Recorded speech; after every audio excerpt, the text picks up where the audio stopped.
And good evening, and welcome to this evening's episode of the Gay Liberation Network here on Chicago Access Network Television. I'm Andy Thayer, your host, and with us tonight is Socialist candidate for Alderman, Jorge Mújica. Thank you. We see each other a lot in the streets, so it's great to have him in front of a camera here on CAN TV. We're going to be taking your calls in a few moments here at the number at the bottom of your screen there. But before we do, I wanted to make a few announcements of things coming up.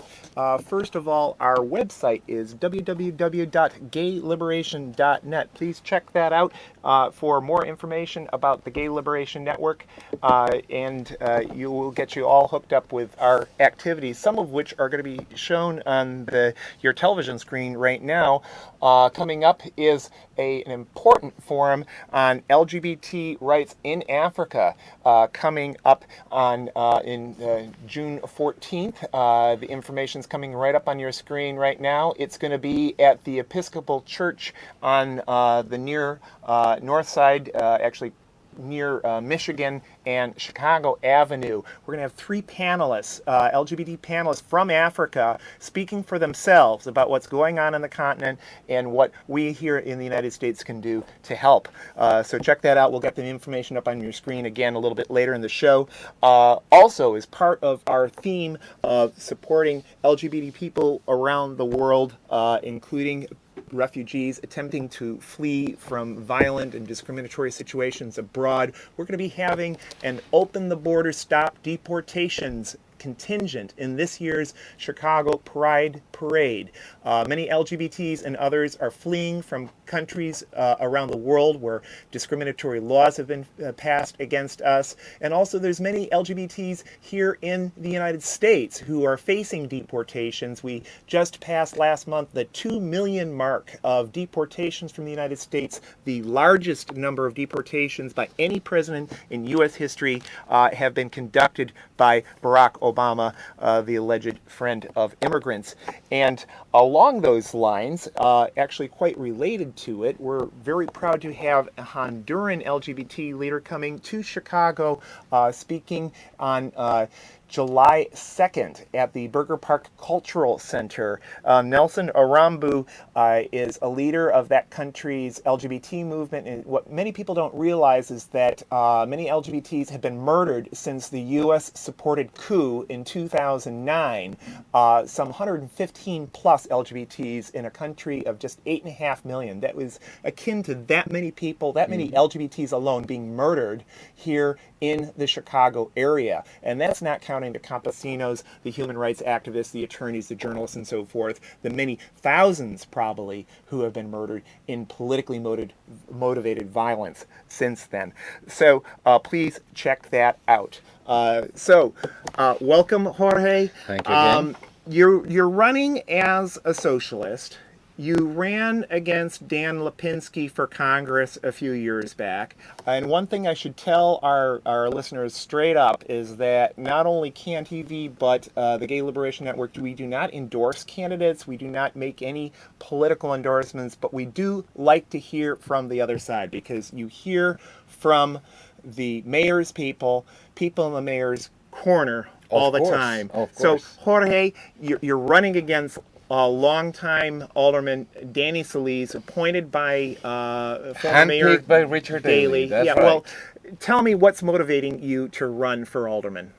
Well, more than a personal motivation, because believe it or not, my life dream was not to become an alderman. I mean, that's not an objective, personal objective. But I was chosen and elected by a wide array of organizations, 10 or more organizations. All of them left, many socialist organizations who decided that there had to be a candidate that was willing to be an open socialist, running for office, running for one aldermanic seat in city council, and the 25th ward was chosen. And I do live in the 25th ward. That's my barrio, my neighborhood.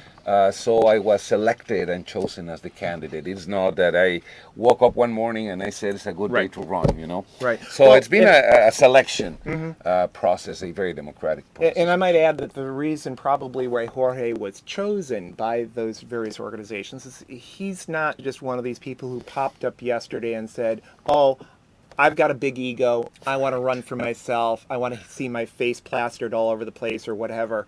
Jorge was one of 3 co-coordinators of the huge immigrant rights demonstrations that rocked this city back in 2006. In fact, I believe it was May Day that year, we had over 1 million people in the streets of Chicago marching.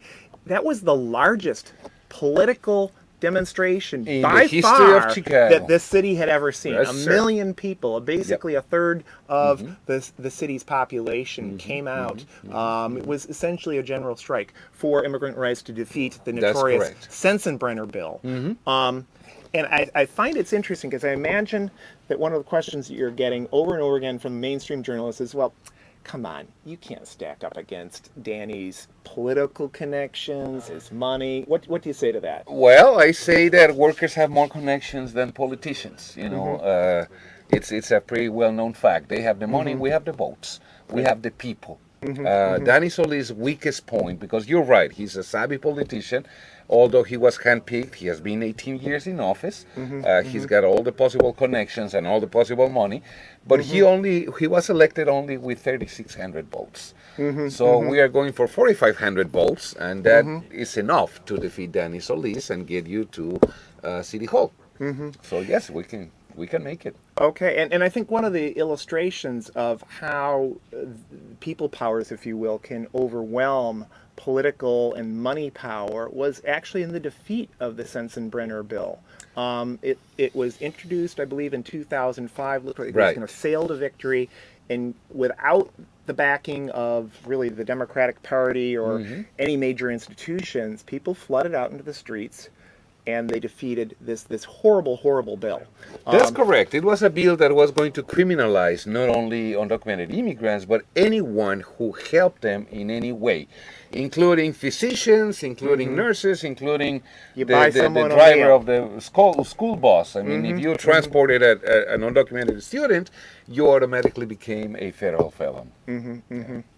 So it shows how things can change. I'd like to focus more in some of the issues that are probably rocking the ward right now in terms of the issues that you might be bringing up, Jorge. This is, of course, our little welcome to Pilsen, which is where the 25th ward is largely centered on. One of the big issues, there's Jorge's website, and if you want to get involved, again, we cannot make endorsements on this show, neither ourselves nor Candy V, but if you want to get in touch with Jorge and his folks, that's how you can do it. One of the issues is the privatization of the school system in Chicago. And what's your position on that? We are absolutely against charter school, against privatization in general, but particularly against charter schools. Danny Solis is the former executive director of UNO, United Neighborhood Organization, and that's the organization that runs the largest charter school system in the United States. We are completely against that. We believe public money has to be used for public schools and not these semi-private charter schools. Absolutely not. Mm-hmm. And as we've recently found out, UNO was funneling using millions and millions of state dollars to fund to people that were like intimately connected, related to the board members. It's a family business, and part of the family business is that Danny Solis has repeated a couple times in public that he has the intention to get reelected and then resign and leave his seat to his daughter who works at UNO. Mm-hmm. And here you see on your screen here, of course, former Mayor Richard Daley on the I guess it would be on your left on the screen, and Mayor Emanuel, and then the heir apparent in the middle, and of course Danny Solis on the right. Another issue coming up, of course, is the issue of pollution. And it's my understanding, not living in the ward myself, that Danny Solis has made some noises about opposing the Fisk power plant and the other power plant that were in the ward that were leading to increased cancers and so forth. But he basically helped KO the bill in the city council that would have shut those dam plants down years ago. It took the action of the feds to turn it down. He was completely in favor of the two plants until he saw that his last re-election, was threatened by this popular movement against the two coal plants. And then he switched sides, 30 days before the election. He went to the other side and he agreed that, they were polluting and they should be closed down. But now he's all in favor of a metal recycling plant that wants to go and establish their business in Pilsen. And again, the community is completely opposed to this, and he's paying no heed, to the opinion of the community. Well, he took big campaign contributions from Midwest Generation, the company that owned the two plants. That's I correct. Understand. So, and it's the same story now. He's taking campaign money from this company who wants to establish the metal shredder. Right. And the most recent issue that people have been talking about is these new heliports. It's sort of hard to see on the map here, but one of them's located right across the street from a school. And people are up in arms on that, and he has, aside from saying it's moving too fast, he hasn't come out against it. No, absolutely not. And it's not one. Actually, we will have two heliports if they come away with what they want. Two heliports, one exactly south and one exactly north of Pilsen, 120 flights a day. If you always turn up to see when a helicopter goes by, because the noise is very particular. Now try imagining 120 helicopter flights a day surrounding Pilsen. I mean, this is another kind of pollution. And these heliports are only good for executives who don't want to deal with traffic from O'Hare or from Midway to downtown Chicago. So they need a heliport, Yeah. Well, I think that the most outrageous thing is that they're locating this prospectively right across the street from a school. Can you imagine being a teacher trying to keep control of your class and shouting above the whirring helicopter as it goes up and down? Exactly. Yeah. So we've got a caller here. Hello, Joe. You're on CAN TV. What's your question or comment, please? Good evening, Andy, and to your guests as well. One of the problems that's happening in Chicago, it is not being addressed at all. Chicago at one time was one of the biggest cities in terms of the middle-income family, and that is being dwindling out. I mean, that is really dwindling. And plus, Chicago's solution to homelessness is to push the people out of the city, similar to what New York did, give them a bus ticket to go anywhere. These issues are not being addressed at all because our standard of living have gone down, and it have not been addressed at all about this by the city council administration.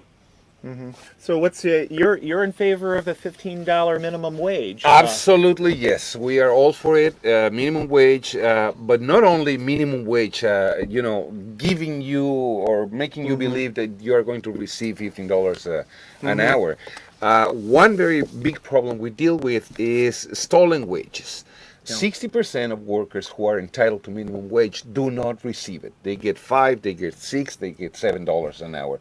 So we have the intention to declare the whole 25th ward, the first ward free of stolen wages. If you live in the 25th ward, or if you work in the 25th ward, we are going to make sure that you receive up to the last cent of your wages. If we increase the minimum wage to $15, fantastic. Then that's what you will receive. Not 20, not 11, not 13.55, whatever, but all the way up. The 25th ward, 50% of the population in the 25th ward live with less than $40,000 per household income annual. That's poverty, and is working poor, is not unemployed poor, is working poor, and we have to solve that situation.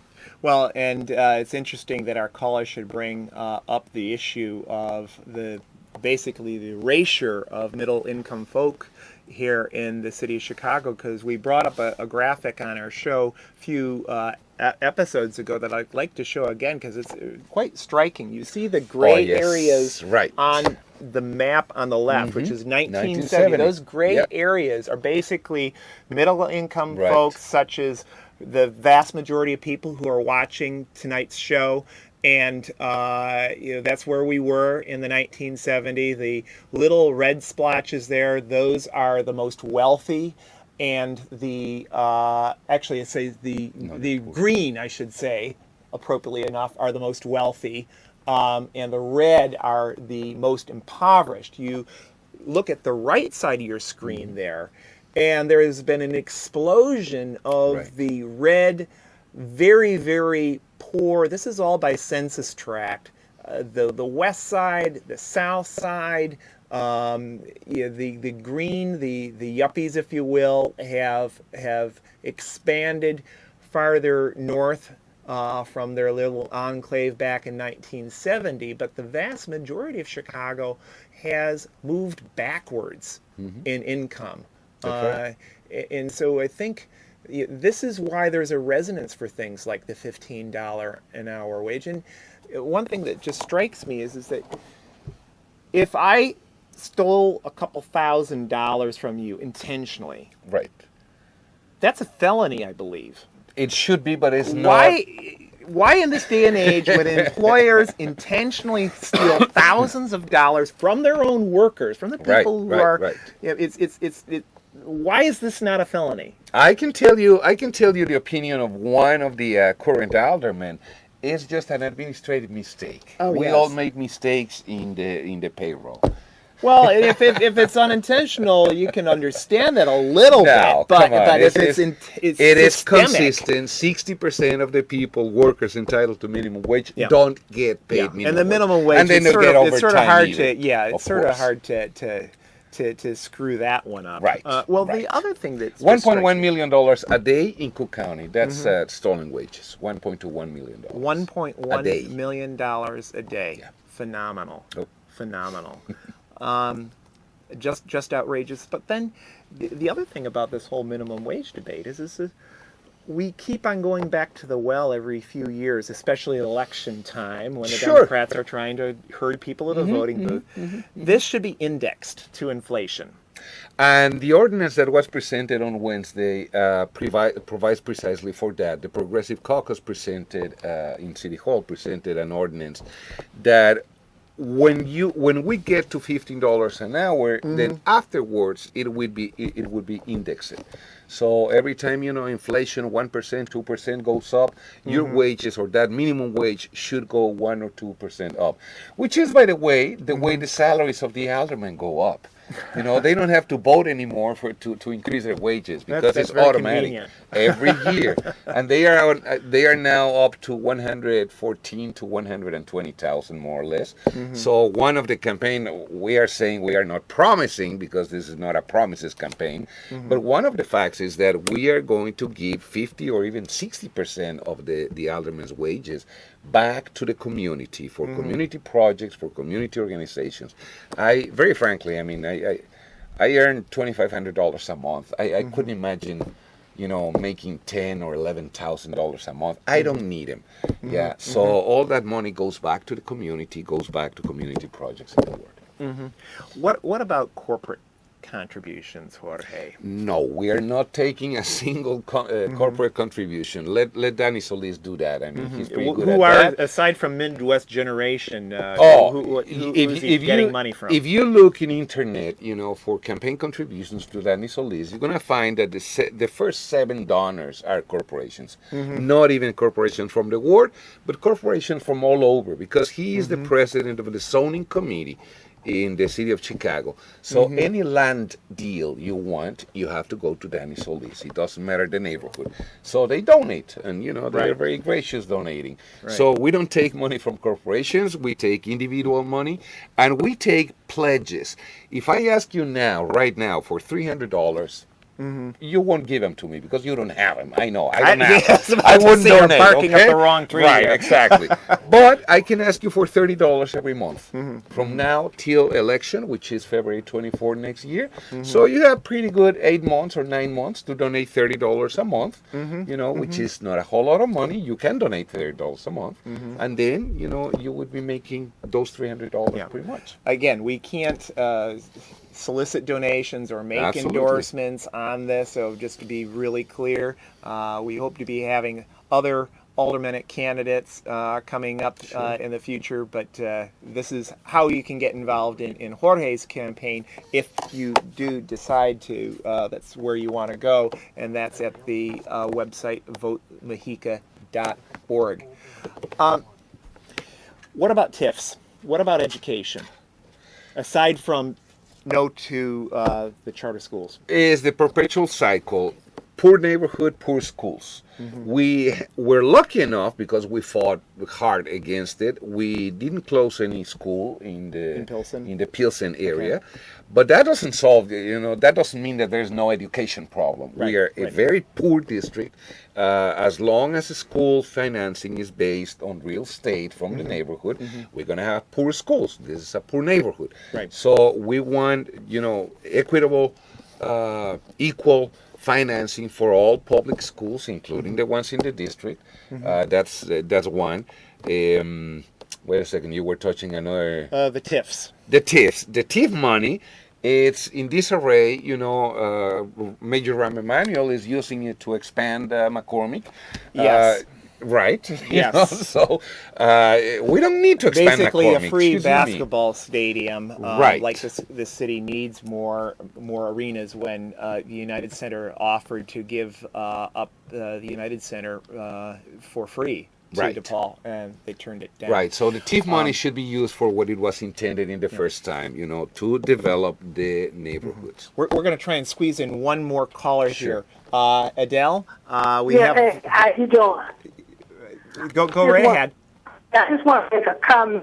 I hope that you you're talking real good stuff. Thank And you. when you said about giving money back to the community, the aldermen, you the only one alderman I ever heard say that in years, and I've been in Chicago all my life. Well, And I've been to city council meeting, and they don't really want to be bothered with the constituents. But if you get in, I can do anything to help you get in. I'm all for it. First, I'll get rid of the mayor.